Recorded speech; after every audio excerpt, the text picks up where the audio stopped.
Hi, everyone, and welcome to the Meetup. This is the segment of our school's podcast, Press Play, where we discuss anything and everything related to student life.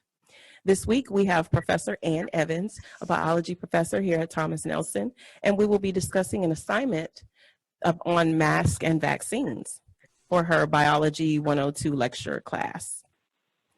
We also have students joining us today. We have Jean Armstrong and Amanda Caldwell. I want to welcome you all to the show. Thank you so much for joining us.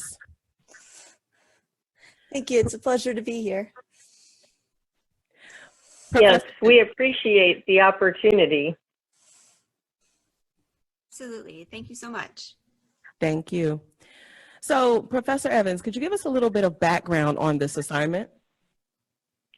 Yes, I will start by giving a background on my educational goals for my students.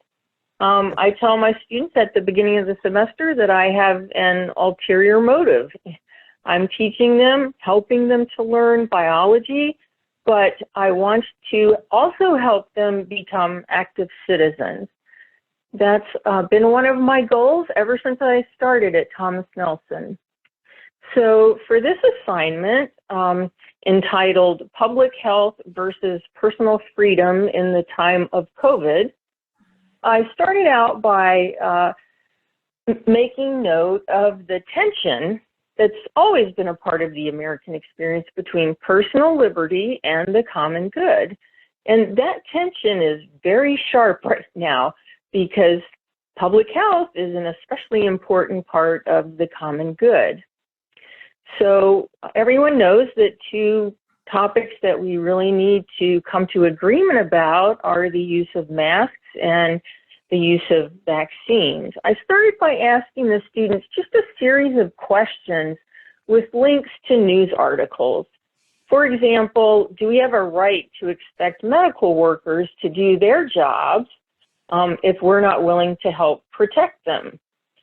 On the other hand, what about people who can't wear a mask because of health issues? What about businesses, and especially store employees? Why should they have to take abuse over a mask mandate? I also mentioned the fact that some people feel they have a right not to wear a mask, and I gave the students a link to an article that reviews the Supreme Court's interpretation of the Constitution that in terms of public health, there is a right to require citizens to participate in certain public health measures. Wearing masks is one of the most important things we can do right now. And the only hope of becoming free of masks is vaccination. And that'll work only if a high proportion of the population gets vaccinated. So I asked my students to write a persuasive article in support of one of these health measures, wearing a mask, getting vaccinated. The students were required to use science facts in this persuasive article. And I also asked them to come up with a slogan. I thought that would be very difficult, but the students did a fabulous job on that. I further asked the students to imagine that they're writing for a general audience in Hampton Roads. And I did tell them in the assignment that I'm really looking forward to reading their work. And I was blown away at the level of the work that students turned in. And I'm happy for Jean and Amanda to share their work with the podcast listeners. And we are definitely very excited to hear it. All right, who's up? I guess, Jean, would you like to go first? Sure thing. Perfect. All right. So, no mask, no shirt, no shoes, no service. Why you should wear a mask and why businesses are requiring them.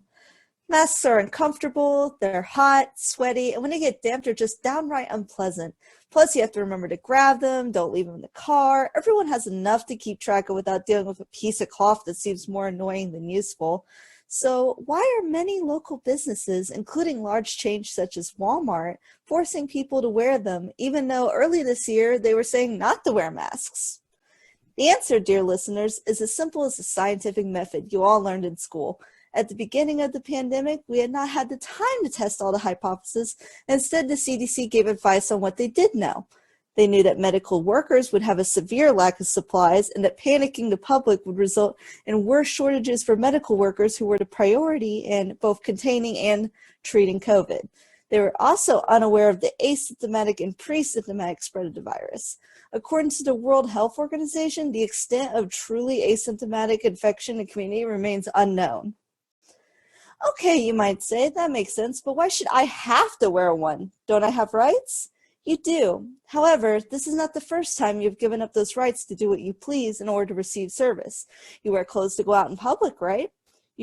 You also put on shoes, and you're wearing a shirt when entering most businesses. A mask should be seen as any different from any of the many small rules you use to conduct yourself while out in public. If you can handle wearing shoes while shopping, a mask shouldn't be much different. Fine, you might be saying, crossing your arms angrily, but the mask is to prevent me from spreading it, right? So why should I wear one if I am healthy? Oh, listener, how I wish it was that simple. As mentioned earlier, asymptomatic spread is a problem. You may not cough once, but still be spreading the virus unknowingly, much like the historic typhoid Mary.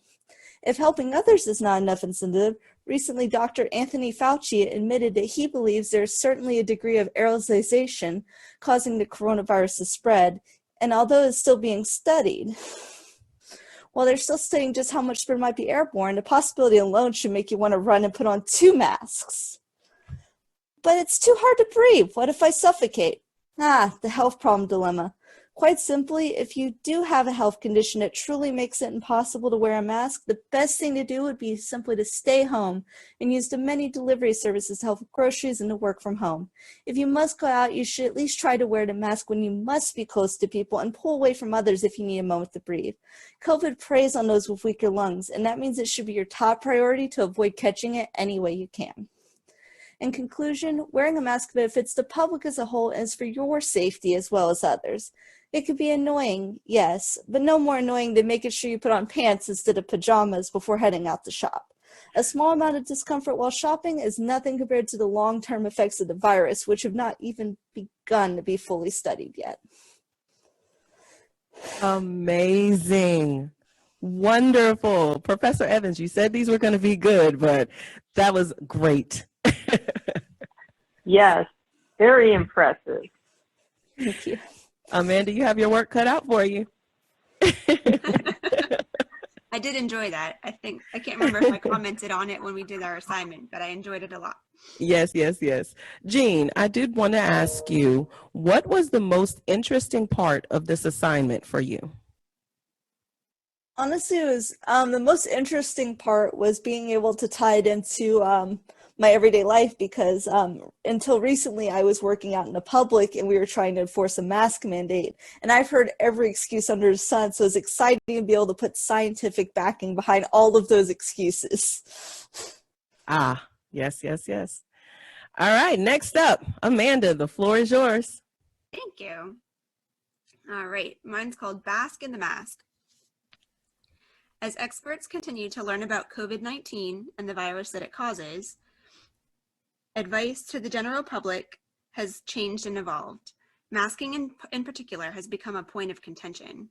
Early on, U.S. authorities actually advised against wearing them. We didn't know as much then about the virus's incubation period or how it spreads, so there wasn't a consensus on how effective masking would be across the general population.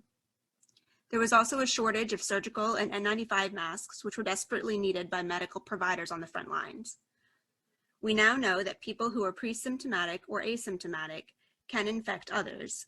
There are studies showing that cloth masks, while not necessarily as effective as medical grade styles, do significantly control droplet emissions from talking and coughing, etc., which slows the spread to others. We also see lower growth and death rates in areas that implement mandatory masking. At this point, the CDC and World Health Organization and other leading experts are urging the general public to mask, and many states, including Virginia, have implemented mask mandates in certain public places. Masks aren't an isolated magic solution. The virus can still be transmitted through the eyes, which a mask doesn't prevent.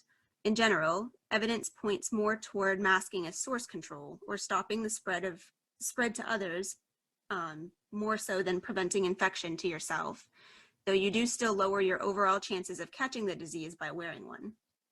Additionally, while it's been disproven that wearing a mask impedes oxygen intake or hinders breathing generally, there are people who have legitimate medical or mental health reasons preventing them from being able to wear one. But as cited in one of my sources, the latest forecast from the Institute of Health and Health Metrics and Evaluation suggests that 33,000 deaths could be avoided by October 1st if 95% of people wore masks in public. So if you can, bask in the mask.